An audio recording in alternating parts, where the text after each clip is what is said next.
ہو سکتا ہے مجھے دیکھ کے اسے بھائی یاد آ جائے اور کوئی کپڑا دے دے۔ ماں نے کہا بیٹے اتنے دن ہو گئے تیرے باپ کو انتقال ہوئے، جو آج تک ایک وقت کی روٹی دینے نہ آیا وہ کپڑا کہاں سے دے گا؟ اسے کبھی بھتیجے کا خیال نہیں آیا کہ روٹی کہاں سے کھائے گا؟ بچہ ضد کر بیٹھا، ماں نے کہا چل تیری مرضی ہے۔ مائیں اکثر بچوں کے آگے ٹوٹ جاتی ہے، مائیں ٹوٹ جاتی ہے بچوں کے آگے۔ میں بچوں سے کہوں گا ماں باپ کو زبردستی راضی کرنے کی کوشش نہ کیجیے گا۔ مجھے لوگ ملتے ہیں ایئرپورٹ پہ بھی، ایئرپورٹ پہ لوگ ملتے ہیں، نوجوان ملتے ہیں، دعا کیجیے پردیس جا رہا ہوں۔ میری دعا ہوتی ہے خدا کرے کہ تو آ کے دوبارہ کبھی نہ جائے۔ وہ ٹینشن میں آ جاتے ہیں، یہ کیا دعا کر دی؟ ایک نوجوان ملا ایئرپورٹ پہ رانچی کے، دعا کرے میں سعودی جا رہا ہوں۔ تو میں نے کہا خدا کرے یہ تیرا سفر جانے کا آخری ہو، پھر آ کے تو کبھی نہ جائے۔ میرا منہ دیکھنے لگا، کیوں؟ میں نے کہا کتنے لوگ ہیں فیملی میں؟ اس نے کہا جی 3 بہنیں ہیں، 2 ماں باپ ہیں اور میں اکلوتا ہوں۔ تو میں نے کہا میں نے یہ جو دعا مانگی ہے اس لیے مانگی ہے کہ ماں باپ تیری جدائی کا درد برداشت نہ کریں۔ کتنے ہم میں ایسے شادی کر کے بیوی کو لے کے نا بھونیشور چلے گئے، ممبئی چلے گئے، اور ماں باپ پورے جس چھپر میں کل رہتے تھے آج بھی اسی چھپر میں رہ گئے، اسی چھپر میں رہ گئے۔ اور پوچھتے ماں باپ کہاں رہتے ہیں؟ کہاں؟ بستی میں چھوڑ آیا ہوں میں، تو یہاں کے فیملی کے ساتھ جاتا نہیں گھر؟ ہاں جاتا ہوں نا، عید بقرعید تم نہیں جانتے؟ ماں باپ سے اجازت؟ ہاں ان سے پوچھ کے آیا ہوں۔ جاؤ، جو بوڑھے ماں باپ گھر میں رہ گئے نا، کبھی دیوار سے لگ کے بیٹھو ان کے، وہ رات میں اپنے پردیسی بیٹے کا نام لے لے کے دیواروں سے باتیں کرتے، دیواروں سے نام لے لے کے باتیں کرتے۔ ان سے پوچھو نا کیا بات ہے؟ بیٹے کو آواز دینے کا من کر رہا تھا، بہت دور ہے، میں نے دیوار کو بیٹا سمجھ کے آواز دیتی۔ وہ کہہ رہا انہوں نے خوشی سے اجازت دی ہے۔ اور یار ماں باپ بیٹے کی رضا میں راضی ہو جاتے ہیں، یہ کیا چیز ہے؟ اگر بیٹا یہ کہتے ماں تیرا دل چاہیے تو ماں دل نکال کے دے دیتی ہے۔ اگر ماں بیٹے کی رضا کے لیے دل دے سکتی ہے تو کس چیز کے لیے منع کر سکتی ہے؟ وہ کہہ رہا پوچھ کے آیا ہوں، کبھی اس کے دل سے پوچھ کہ جب تو شہر چلا تھا تو اس کے دل پہ کیا گزری تھی، کس محبت اور کس درد کے ساتھ اس نے تجھے دیکھا ہوگا؟ کہہ رہے نہیں، اس سے پوچھ کے آیا۔ ماں بڑی دولت ہوتی ہے، کوئی اس کی قیمت ادا نہیں کر سکتا۔ جا تیری کوئی ضرورت نہیں ہے، تیری اوقات کیا؟ اگر موسیٰ کلیم اللہ جیسا پیغمبر ہو جو دور پہ جا کے رب سے ضد کر جاتا ہو،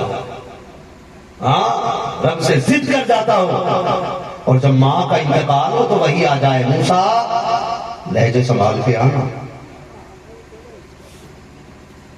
اب انداز گفتگو سنبھالنا ہوگا، دور پہ آ رہے ہو، لہجوں کو سنبھالنا ہوگا، بات بہت سوچ کے کرنا۔ مالک پہلے بھی تو آیا ہوں، کبھی یہ حکم نہیں دیا گیا؟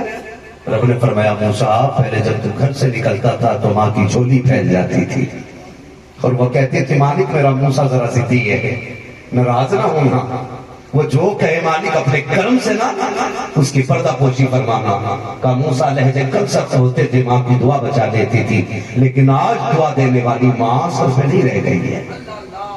اگر موسیٰ جیسے پیغمبر کو یہ حکم ہو رہا ہے تو تیری میری اوقات کیا ہے؟ تیری میری اوقات کیا ہے؟ ماں بڑی دولت ہوتی ہے۔ میں بیٹیاں بیٹھی ہیں میری، میں ان سے کہوں گا اگر تمہیں اپنی جنت بچانی ہے نا تو اپنے شوہر کی جنت اس کے ہاتھ سے جانے مت دینا۔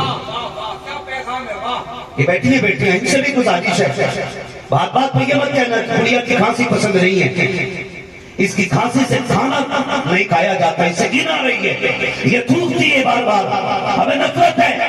سن، جنت یوں ہی نہیں ملنی ہے، جنت یوں ہی نہیں ملنی ہے، بڑے دھکے کھانے پڑتے ہیں تب جا کے جنت کے دروازے ہاتھ آ جاتے ہیں، تب جا کے جنت کے دروازے ہاتھ آتے ہیں۔ اکثر بیٹے جو ماں کے خلاف ہو جاتے ہیں وہ اپنی دلہن اپنی بیوی کی وجہ سے ہوتے ہیں۔